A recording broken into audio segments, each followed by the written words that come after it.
many prophecies of the Prophet Muhammad. In these, it is prophesied that a man would arise from amidst the Kafirs, which means infidels in Islam, who would be recognized by his one eye and would be made a world leader, claiming first to be a king and then later to being God, and that he will seem immortal until an appointed time. In another film, the concept of global leader and global government is also strongly propagated. In 1996, the film Independence Day broke all box office records, becoming the 7th highest ranking film of all time.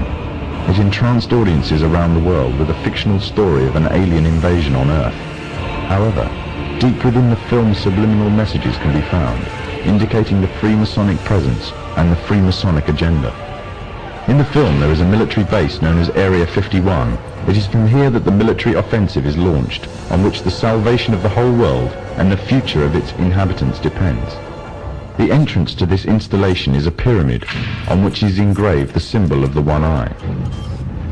The film shows the USA as the forerunner in establishing a global offensive, involving all the nations of the world, an offensive which is devised, controlled and commanded by one man, one overall leader. The film is part of an upsurge in an upsurge of films and television serials on the topics of aliens, UFOs and invasions threatening the whole of mankind. These are gradually fueling the growing interest and public unrest on the issue. This is just one of the many ways in which the Freemasons are paving the way for their global government. The Freemasons are using a number of approaches to drive fear into the hearts of the masses. I occasionally think how quickly our differences worldwide would vanish if we were facing an alien threat from outside this world. And yet I ask you, is not an alien force already among us?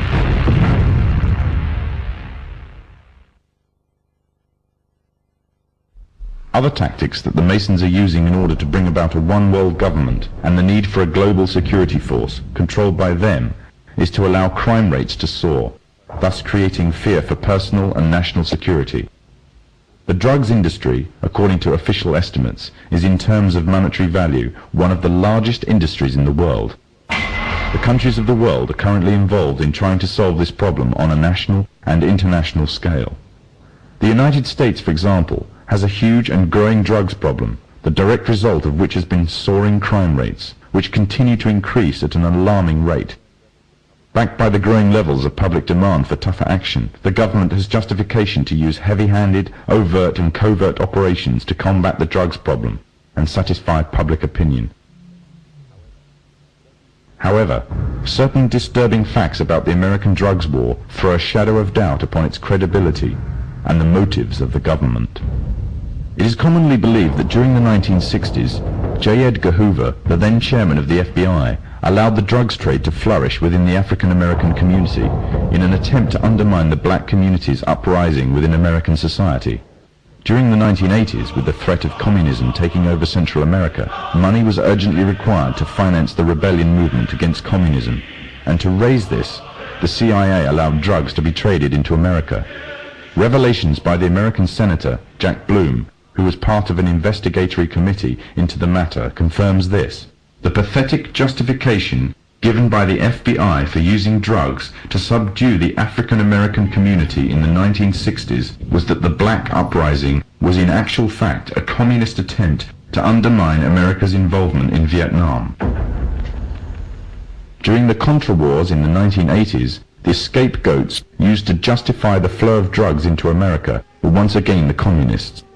However, today the threat of communism no longer exists, yet the drugs trade is still flourishing in America, and the trade in international drugs trafficking is soaring, raising the question as to why. In the course of the Contra War, the United States, as a matter of policy, abandoned drug law enforcement, looked the other way at the kinds of conditions we were creating that enhanced the ability of traffickers to move dope into the United States, and in effect allowed a drug trade to flourish, all to support the Contra movement and to support the war. Historically, the Freemasons have used or created problems within society to turn and manipulate events in accordance with their agenda. The rising drugs problem in America gives the authorities of all the justification needed to use stronger, heavy-handed tactics on an even wider scale. Already major transatlantic operations, as well as American and Latin American operations, have been undertaken to combat the drugs epidemic. It will not be long before there is significant backing for a strong global offensive. Distortion of the facts and usage of manufactured and biased statistics are the tools of the Freemasonic governments of today, as well as creating a public need for greater national and global security. Rising rates of crime, drug abuse, and the increasing threat of terrorism act to serve the purpose of promoting greater control of the masses. Control of the masses means the complete control of every aspect of human life. Your life. Shocking acts of terrorism, soaring crime rates, and increasing incidences of violence are propounded by film, media, and government reports alike, create strong public sympathy and support for harsh tactics and surveillance techniques, until individuals are monitored to a level more befitting a totalitarian state. Public opinion will once again be manipulated to give the Masons justification for their actions and make their goals easier. The means of monitoring the masses and storing all personal information on individuals in society on a massive mega database are already underway. Rapid movements are taking place towards storing personal information on individuals on plastic, such as banking details, driving license information, and national insurance details. Currently, these details are stored on separate cards, but plans are well underway to merge all the information onto one identity card. The consequence would be complete monitoring of all purchases and transactions and personal details of an individual at the touch of a button. In 1992, the Vice-Chancellor of the British Supreme Court, Nicholas Brown Wilkinson, told the High Court that if the information obtained by the police, the Inland Revenue, the social services, the health service and other agencies were to be gathered together in one file, the freedom of the individual would be greatly at risk. The Freemasons, through the governments controlled by them, already have access to a vast array of information about you. They can already find out who you talk to on the phone, where you work, where you shop, what you eat, what you wear, how much you are worth, what you earn, and the list goes on and on. One identity card would allow even closer monitoring and enable a complete psychological profile to be compiled on every individual in society. Information which would make it very easy to predict, control, and manipulate actions. However, there is a gap that the Masons need to fill in. By using hard currency, an individual can evade detection and vital information is lost since hard currency transactions are untraceable. As a result, moves are being made to replace hard currency with a system that relies totally on electronic funds transfer. In other words, a system that relies totally on cards.